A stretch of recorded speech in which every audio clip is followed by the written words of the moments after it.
And welcome back to the Steve Malzberg Show, ladies and gentlemen. Joining us now is, a man who I have admired for such a long time and had the pleasure of speaking to and meeting just the other day up at our studios here. Governor Mike Huckabee, of course, the host of Huckabee on the Fox News Channel on Saturday and Sunday nights. Hello, Governor. Steve, great to be back with you, and thanks for having me on today. Well, it's my pleasure. Let me start with your show because I was watching over the weekend, and I thought what you hit on was so important. And I got to say, whether or not you decide to run for president, you expressed something that I believe the Republicans as a party, the Republican leadership, is just incapable of doing. I think they've proven that. You address the so-called war on women. You address the contraception issue in the health care, the Obamacare, and you put it in a way that, my God, if Boehner would say it, if our presidential candidates would, hopefully will be able to say it, whether it's you or somebody else down the road, then we win. If they can't, if they concede the issue, if they run away like they did on abortion and war on women in 2012, we lose. Talk about how you expressed that this whole, making women a poster child, if you will, for contraception and implying that that's the most important thing to them and that's all they're good for and that's all they want is demeaning to women. Well, it's an incredible insult, and every woman I know who has IQ above broccoli will tell you that it's an insult to them that the Democrats play them to be incapable of anything other than helpless and hopeless victims of their own gender who are just sitting around wringing their hands hoping that Uncle Sugar will provide for them free birth control and a free abortion because it's the only thing in life that they really care about. And that is incredibly demeaning. It's extraordinarily outrageous to assume that women who are capable of running everything from major corporations in this country to running a household, that they're somehow incapable of controlling their own libido and their reproductive system to the point that if the government doesn't step in with $9 a month worth of birth control, they're going to completely fall apart. The whole concept of war on women is the most ridiculous thing, and why Republicans haven't taken that on is beyond me, except for this, Steve. You have to believe something in your heart before it can come out of your mouth with much effectiveness. Good point. And I think a lot of times some of our Republican leaders, they're not too sure what they believe in their hearts, and therefore they find it more difficult to articulate. But I think anybody who thinks this through and thinks about it rationally and logically would say that on its face that the Democrats creating this phony war on women ought to be pushed back, and the Republicans ought to be talking about, no, we have a war for women, for them to be accepted as equals, for them to be respected as people who are not victims of gender, but capable of anything that a man is capable of. That's what we ought to be talking about. Yeah, you're so right, and the overwhelming that would resonate with the heartland, with the majority of Americans in this country, but and so it's so many other issues. Let's look before we get to 2016 at Republican chances. What do you see for 2014? Do you see us taking back us? Do you see Republicans taking back the Senate, increasing the House, or is there any way, shape, or form Obama makes any kind of inroads and the Democrats make inroads with this demonizing populist nonsense with the minimum wage and an extension of unemployment benefits? Of course, the media will run with that, but how far will they get with that? I don't think there's any way the Democrats can win, but I do think there's a way that Republicans can lose. And the way that Republicans can lose is that if we spend all the money and all the energy fighting each other, rather than trying to show the contrast between Republicans and Democrats. My gravest concern is that if Republicans become the party of a circular firing squad in the primaries, if they spend a lot of time shredding other Republicans and making those Republicans, if they should end up getting the nomination, a soft target for the Democrats, then Harry Reid will continue to be the majority leader, and it's even possible Nancy Pelosi could be Speaker again.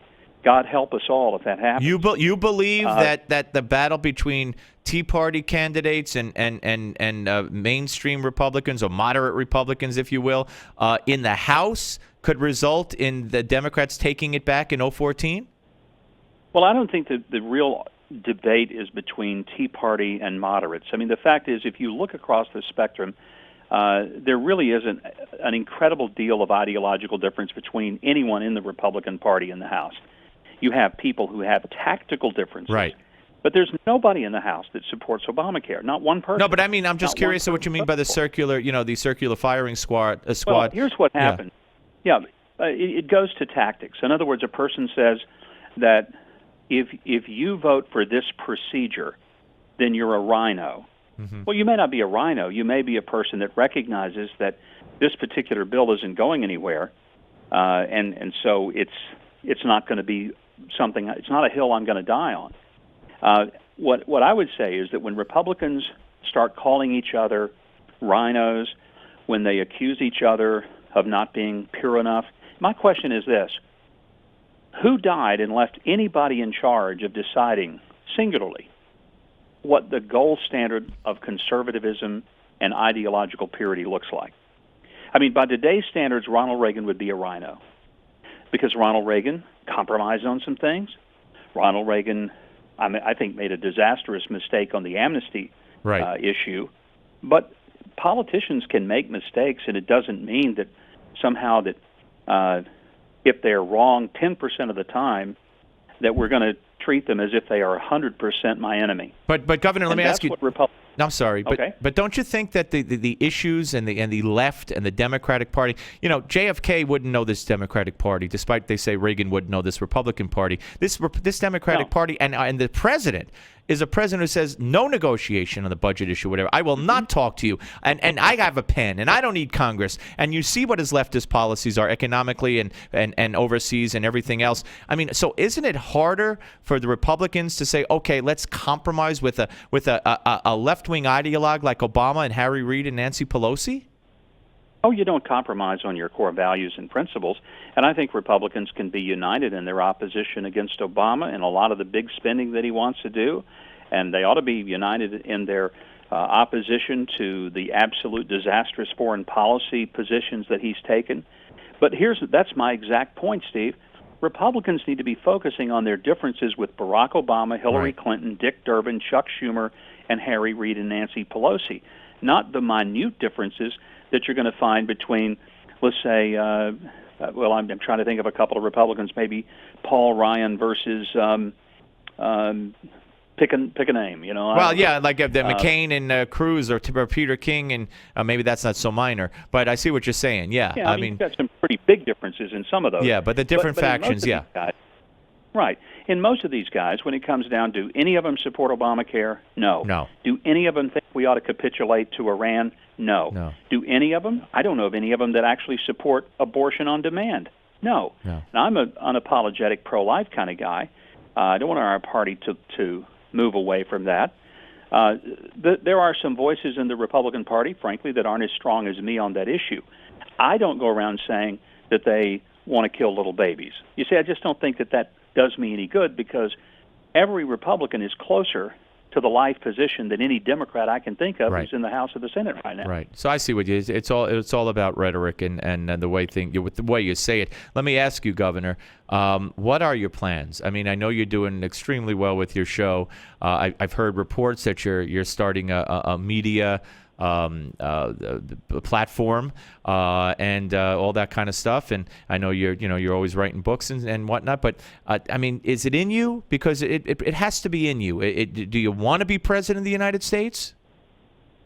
It's something that I'm certainly giving very serious thought to, but it's not something that I'm ready to make a decision about right now. And I think I've got to focus on helping some people get elected in this 2014 cycle. I will give consideration to it, but I'm not ready to make the decision. It's a deep plunge, and one of the things that I've told a lot of my friends who are encouraging me to do it, I said, well, look, if I jump into the pool, there better be some water in it this time, because it's a hard fall into the concrete. Water being backers, financial backers. That's a big part of it. You've got to have the resources to run, and the last time I went out there in 2008, I had about a dime to the dollar of my opponent. Right. And when you're getting hammered by negative TV ads, you better have some money in the bank so that you can at least respond to it. Otherwise, you're just going to be standing there as if your hands are tied behind your back while somebody is pummeling you. When might you make a decision? When would be the correct time to say I'm jumping in or I'm going to not jump in? Steve, it's I haven't put a clock on it and said, okay, by this date. I can certainly tell you it won't be before the 2014 elections are over, because I kind of think it's the political equivalent of taking a date to your wife's funeral to show up running for an election before the one that you're involved in is not even completed. I actually think one of the guys who was convicted of murdering his wife not too long ago actually did that. But I'm not trying to be funny, but I think he did. Anyway, right. Governor, great to talk to you, sir. I hope you'll come back. It's a pleasure to know you and speak with you, sir. Anytime, Steve. Look forward to it. Thank you. Take care. Governor Mike Huckabee, ladies and gentlemen. Watch him, as so many of you do, so many millions do, on the Fox News channel Huckabee, Saturday and Sunday nights, I believe 8 Eastern time. Okay, we're coming back. I don't want anybody to go away. Governor General Michael Hayden will join us to talk about Obama and the NSA and Snowden and the whole thing on the Steve Malzberg Show, Newsmax TV and radio.